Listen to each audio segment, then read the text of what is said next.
हम ये प्रार्थना ना करें कि हमारे ऊपर खतरा ना आए, बल्कि ये प्रार्थना करें कि हम उन खतरों का सामना करते समय निडर बने रहें।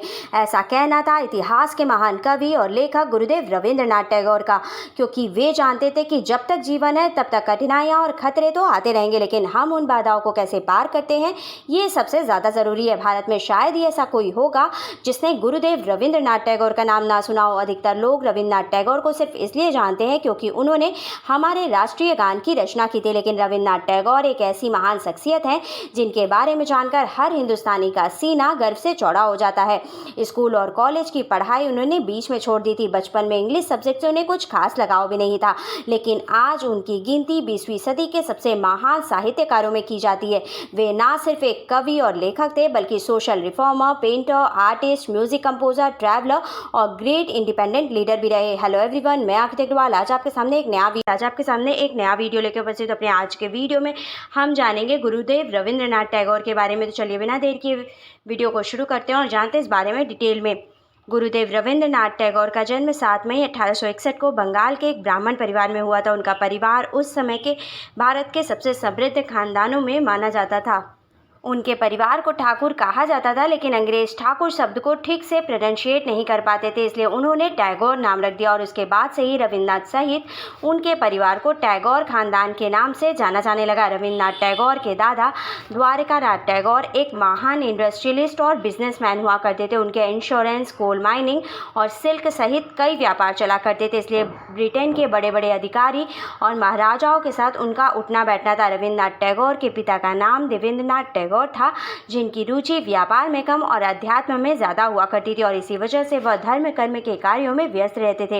रविंद्रनाथ टैगोर अपनी माता पिता की 14वीं संतान हुआ करते थे। जब वे 14 वर्ष के थे तभी उनकी मां का एक बीमारी के कारण निधन हो गया था, जिसके बाद उन्हें घर के नौकरों द्वारा ही पाला गया। उनका मन पढ़ाई में ज़्यादा भी नहीं लगता था, जिसकी वजह से समय समय पर वो अपने स्कूल को भी बदलते रहे। कभी कलकत्ता एकेडमी तो कभी सेंट जेवियर जैसे स्कूलों में उनका दाखिला कराया गया, लेकिन कहीं भी उनका मन नहीं लगा, जिसके बाद उनके भाई हेमेंद्रनाथ टैगोर ने उन्हें घर पर पढ़ाया। हेमेंद्रनाथ टैगोर ने रविंद्रनाथ टैगोर को न सिर्फ मैथ, साइंस और लिटरेचर पढ़ाया, बल्कि जूडो, रेसलिंग, जिम्नास्टिक और स्विमिंग जैसी एक्टिविटी भी सिखाई।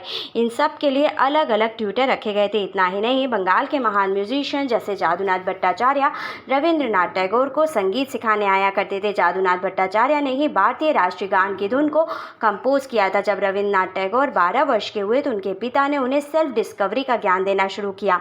एक महीने तक रविंद्रनाथ टैगोर अमृतसर के गोल्डन टेम्पल में रहे। इसके बाद उनके पिता ने उन्हें एस्ट्रोनॉमी, हिस्ट्री, मॉडर्न साइंस जैसे विषयों के बारे में रविंद्रनाथ टैगोर को शिक्षा दी।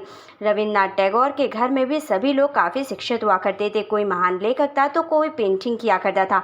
रविंद्रनाथ टैगोर के भाई सत्येंद्रनाथ टैगोर पहले भारतीय थे जिन्होंने सन 1964 में लंदन जाकर इंडियन सिविल सर्विसेज की परीक्षा पास की थी। तब भी इंडियन सिविल सर्विसेज की परीक्षा पास करना काफ़ी मुश्किल माना जाता था। आपको बता दें कि 1878 में रविंद्रनाथ टैगोर अपने भाई के साथ लंदन चले गए। यहाँ उन्होंने वकालत की डिग्री हासिल की। आपको बता दें कि रविंद्रनाथ टैगोर ने अपनी पहली कविता 8 साल की उम्र में लिखी थी और 13 साल की उम्र में उनकी पहली कविता पब्लिश भी हो गई थी। धीरे धीरे उन्होंने कहानियाँ भी लिखना शुरू कर दी। आपको जानकर हैरानी होगी कि रविंद्रनाथ टैगोर ने स्वामी विवेकानंद को भी गाने सिखाए थे। बंगाली म्यूजिक इंडस्ट्री और बॉलीवुड म्यूजिक इंडस्ट्री के कई गानों में रविंद्रनाथ टैगोर के म्यूजिक और धुन का इम्पैक्ट देखा जा सकता है। काबुलीवाला नाम की उनकी कहानी भी काफ़ी फेमस रही। उन्होंने 22 साल की उम्र में नॉवेल लिखना शुरू कर दिया था। गीतांजलि कविता संग्रह उनकी काफ़ी फेमस पोयम थी, जिसका इंग्लिश ट्रांसलेशन यूरोप और अमेरिका में काफ़ी ज़्यादा पसंद किया गया था। 1833 में रविंद्रनाथ टैगोर का विवाह मृणालिनी देवी के साथ हो गया था, जिसके बाद उनके 5 बच्चे हुए थे, जिनमें 2 लड़के एवं 3 लड़कियां थी। आपको बता दें कि देश को आज़ाद कराने में भी रविंद्रनाथ टैगोर की भूमिका को काफ़ी अहम माना जाता है। आज आज़ादी के आंदोलन में उनकी भूमिका को नज़रअंदाज कर दिया जाता है। सन 1905 में बंगाल के विभाजन के बाद उन्होंने एक कविता लिखी थी, अमार सोनार बांग्ला, जिसे आज भी बांग्लादेश के राष्ट्रीय गान के रूप में जाना जाता है। उन्होंने उस समय कहा था कि हिंदू मुसलमान एक साथ रक्षाबंधन का त्यौहार मनाएं और अंग्रेज़ों को अपनी एकता का परिचय दें। एकला चलो रे उनका एक और प्रसिद्ध गीत है जो आपने सुना ही होगा। 1911 में उनके द्वारा लिखी गई जन गण मन पहली बार कांग्रेस के कलकत्ता अधिवेशन में गाया गया था। हालांकि जन गण मन को लेकर उन्हें काफ़ी आलोचनाओं का सामना भी करना पड़ा और उनके ऊपर अंग्रेजों की चापलूसी करने का आरोप लगाया गया, लेकिन रविन्द्रनाथ टैगोर ने बताया कि उनके गीत में भारत भाग्य विधाता, देश के लोगों और ईश्वर को कहा गया है। कोई अंग्रेज कभी भी भारत का भाग्य विधाता नहीं हो सकता। बाद में नेताजी सुभाष चंद्र बोस ने इस गीत के पहले स्टैंजा को आज़ाद हिंद फौज का नेशनल एंथम बनाया और बाद में इसे भारत के संविधान में राष्ट्रीय गीत के रूप में स्वीकार कर लिया गया। सन 1943 में रविन्द्रनाथ टैगोर पहले भारतीय थे जिन्हें नोबेल पुरस्कार से भी सम्मानित किया गया था। सन 1919 में अंग्रेजों ने रविन्द्रनाथ टैगोर को नाइटहुड की उपाधि से सम्मानित किया था, लेकिन 1919 में जलियांवाला बाग हत्याकांड के बाद उन्होंने ये उपाधि अंग्रेजों को लौटा दी थी। आपको बता दें कि गांधी जी के साथ भी उनके बहुत अच्छे संबंध थे। गांधी जी को महात्मा की उपाधि भी उन्होंने ही दी थी।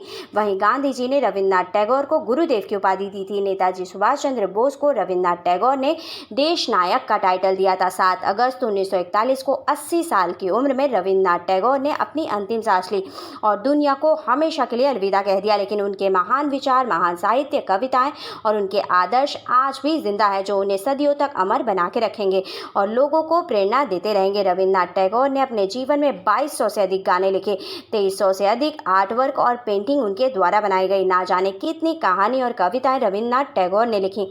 इन सब के आधार पर गुरुदेव रविन्द्रनाथ टैगोर को 20वीं सदी का सबसे महान शख्सियत कहना बिल्कुल भी अतिशयोक्ति नहीं होगी। खैर, हमारी आज की वीडियो आपको कैसे लगी हमें कमेंट करके बताइएगा। आज के वीडियो में बस इतना ही। For more such interesting video, like and subscribe my channel. Thank you. Bye bye.